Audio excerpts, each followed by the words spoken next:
పేరు నా పేరు ఇలియాస్ అండి. ఇప్పుడు కూటమి ప్రభుత్వం అధికారంలోకి వచ్చింది. చంద్రబాబు నాయుడు గారు ముఖ్యమంత్రి అయ్యారు. చంద్రబాబు గారు 2 నెలల 15 రోజుల పరిపాలన ఏ రకంగా? పరిపాలన ఇప్పటివరకు బాగానే ఉందండి.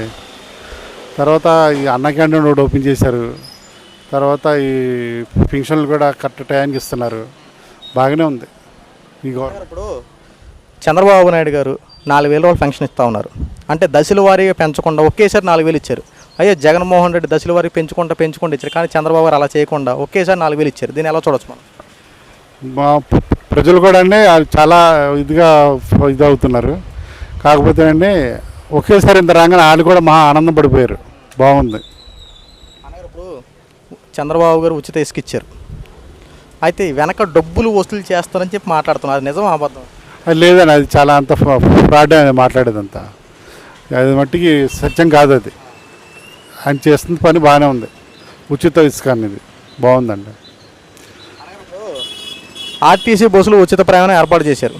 ఇప్పుడు మీరు ఆటో సంబంధించిన మనుషుల ఇప్పుడు ఆటో రంగం ఏ రకంగా ఉండబోతా ఉంది? ఎందుకంటే ఇప్పుడు ఉచిత బస్సు ప్రయాణం కనుక ఏర్పాటు అయితే ఆటో రంగానికి సంబంధించిన పరిస్థితులు ఏ రకంగా మారబోతూ ఉంటాయి? ఇప్పుడు మా ఏలూరు సిటీ కాబట్టి అండి అక్కడ ఆర్టీసీ పెద్దగా ఏమి ఉండదు. ఆటో వాళ్ళు కూడా పెద్దగా ఇక్కడ నష్టమే ఉండదు. పెద్ద పెద్ద సిటీల్లో మట్టికి నష్టం ఉంటుంది. వైజాగ్ అనేది, విజయవాడ అనేది అది సిటీ బస్సులు ఉంటాయి కాబట్టి ఆటో వాళ్ళకి అక్కడ నష్టం ఉంది. ఏలూరులో ఏం పెద్దగా ఏమి ఉండదండి. ఒకవేళ ఉచిత బస్సు ప్రయాణం రేపు నెలలో ప్రారంభం అవుతుందని చెప్పి అన్నారు. ఒకవేళ ప్రారంభం అయితే ఆటో వాళ్ళకి చంద్రబాబు ఏ రకంగా ఆదుకుంటే బెస్ట్ అంటారు? చదువుకుంటే అంటే ఆల్రెడీ ఆయన చెప్తున్నాడు కదండి, నెలకి 15,000 ఇస్తాను, సంవత్సరానికి 15,000 ఇస్తానని చెప్తున్నారు ఆయన. అది ఇస్తే బాగానే ఉంటుంది.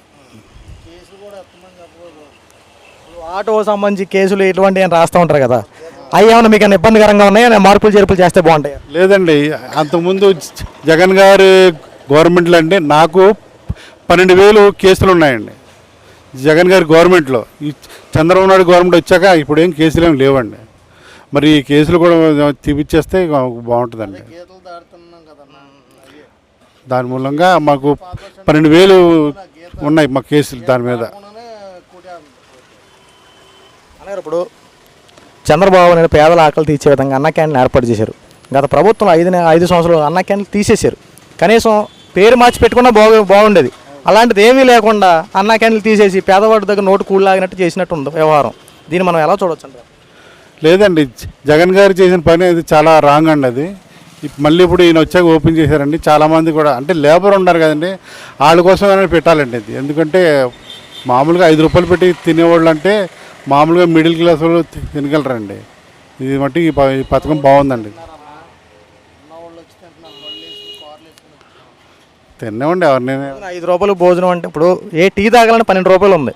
ఒక టీ తాగాలన్నా కానీ 5 రూపాయలకి భోజనం. ఈ మహత్వమైన కార్యక్రమాన్ని కొంతమంది ఏంటంటే అన్న క్యాంటీన్ తీసేయాలి అన్నట్టు కొంతమంది ఇది ఎందుకంటారు అసలు? ఇది కొంతమంది గెట్టిన వాళ్ళు చేస్తున్నారు తప్ప ఇదేం లేదండి. ఇది పెట్టడం చాలా మంచిదండి. ఇది వస్తామా? మీ పేరు? లక్ష్మీకాంతం.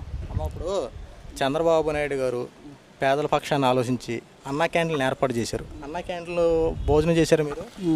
ఎలా ఉంది భోజనం? అంతా ఎలా ఉంది? బాగుంది. బాగుంది. ఇప్పుడు గత ప్రభుత్వంలో జగన్మోహన్ రెడ్డి అన్న క్యాంటీన్లు తీసేసాడు. అవును. అసలు ఎందుకు తీసాడు? అలా తీసాడంటే అతని ప్రభుత్వం అతనిదే. ఇతని ప్రభుత్వంలో అన్న క్యాంటీన్లు పెట్టాడు. ఏంటి మళ్ళీ ఇప్పుడు అవి ఓపెన్ చేశాడు. ఇతను పెట్టినా అతను వద్దు అనుకున్నాడు, అతను పెట్టినా ఇతను వద్దు అనుకున్నాడు. పేరు మార్చి పెడితే కనీసం 4 తినేవాళ్ళుగా. అవును. మరి వాళ్ళకి కుదరక అలా చేశారు. మనం ఏం చేస్తామయ్యా? అది 4 కూరలు వేసి పెరిగేసి నీట్గా పెడుతున్నారు భోజనం అంట. అది ఎంత బాగుంది? అంతా బాగుంది. చంద్రబాబు గారు మనందరి కోసం ఆలోచించి ఎంత గొప్ప కార్యక్రమం చేస్తే మళ్ళీ కొంతమంది అంటే అన్న క్యాంటీన్లు మూసేయాలని చెప్పి మాట్లాడుతున్నారు. ఇది కరెక్టేనా? అది కరెక్ట్ కాదు. అది కరెక్ట్ కాదు. అన్న క్యాంటీన్లు ఉండాలి. ప్రతి ఒక్కరూ భోజనం చేయాలి. కూలి పనులు చేసుకున్న వాళ్ళు ఉన్నారు, రోడ్ల మీద అడుక్కున్న సాధువులు ఉన్నారు. అందరికీ అన్నదానం అంటే ఏంటి? అన్నపూర్ణాదేవి. అది అసలు పేదవాడి దగ్గర నోటికాడు కూలి లాగేస్తే అది ఎంత పాపం? అది పాపమే. పాపమే. దాన్ని వద్దన్న వాళ్ళు ఎవరు మరి ఉండరేమో అనుకుంటున్నాను నేను. 2-3 రోజుల్లో కొంతమంది మాట్లాడుతున్నారులే, అన్న క్యాంటీన్ల వల్ల ప్రజలు ఇంటికి రావట్లేదు, అక్కడే తినేసి అక్కడెక్కడ ఉండిపోతారని చెప్పి మాట్లాడుతూ ఉన్నారు. ప్రజలు మాట్లాడుతున్నారా? ప్రజలు కాదు, వైసీపీ సంబంధించిన కొంతమంది మాట్లాడుతున్నారు. అది తప్పు. అది కరెక్ట్ కాదు. అది అమ్మగారు ఇప్పుడు మనకి చంద్రబాబు నాయుడు గారు 4,000 రూపాయలు ఫెన్షన్ చేశారు. గత ప్రభుత్వంలో 3,000 అని చెప్పారు. అది కూడా దశల వారికి 250 పెంచుకుంటూ వచ్చాడు. కానీ ఇప్పుడు చంద్రబాబు గారు అలా కాకుండా ఒకేసారి 4,000 ఇస్తున్నాడు. ఎలా చూడవచ్చు? అది ఎలా చూడవచ్చు అంటే నాయన ఇంట్లో బిడ్డలే తల్లిదండ్రులని చూస్తలేదు. మరి ఏదో ప్రభుత్వం మీద వచ్చిన డబ్బే కానీ వాళ్ళు ఇవ్వాలనుకున్న సర్కారం మీదే కానీ మరి 4,000 ఇస్తున్నాడు అంటే ఎంతోమంది మరి బిడ్డలు చూడనసిమంటి వాళ్ళు, వీధిని పడినసిమంటి వాళ్ళు, మాలాంటి వాళ్ళం కొడుకులను పోగొట్టుకున్నసిమంటి వాళ్ళం చాలా బాధపడుతున్నాం. మరి ఇంటికి పెద్ద కొడుకులాగా 4,000 ఇస్తున్నాడంటే మాకు చాలా గొప్పగాను ఉన్నది, ఆనందంగాను ఉన్నది.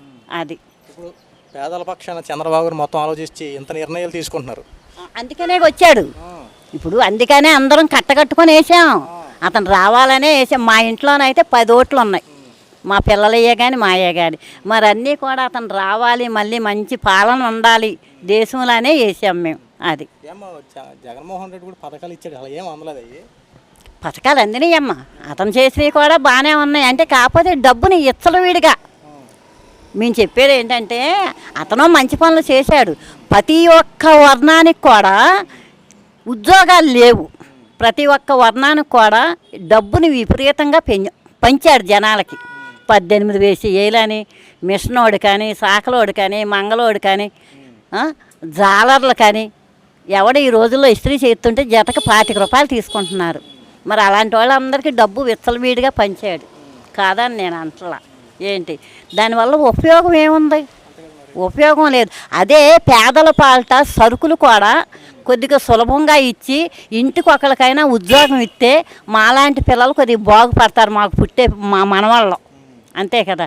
ఉద్యోగాలు లేకోకుండా చేస్తే ఎలాగైనా చెప్పు, కుటుంబం ఎలాగెళ్తుంది? భర్తను పోగొట్టుకున్న వాళ్ళు ఉన్నాం, బిడ్డల్లో పోగొట్టుకున్న వాళ్ళు ఉన్నాం, అలోమని ఏడుస్తున్నాం. ఏం చేస్తాం చెప్పు?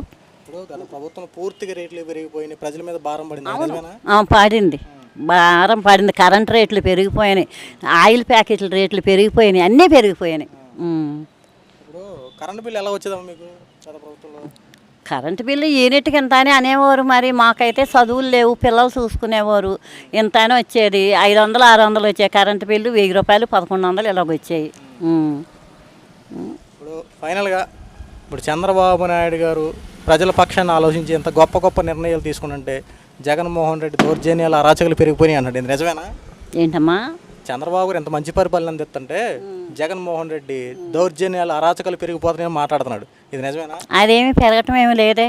జగన్ పరిపాలనలోనే అగచాలు ఎక్కువ పెరిగిపోయినాయి, రౌడీయుతాలు ఎక్కువ పెరిగిపోయినాయి. మరి ఇప్పుడు ఇంకా ఇంతవరకు ఏం కనపడాల చంద్రబాబు నాయుడు గారి గురించి. అది చంద్రబాబు నాయుడు గారు సీఎంగా దిగిపోవాలి, రాష్ట్రపతి పాలన కావాలన్నాడు. మరి ఏది తొయ్యినోడు ఏం చేస్తాడు?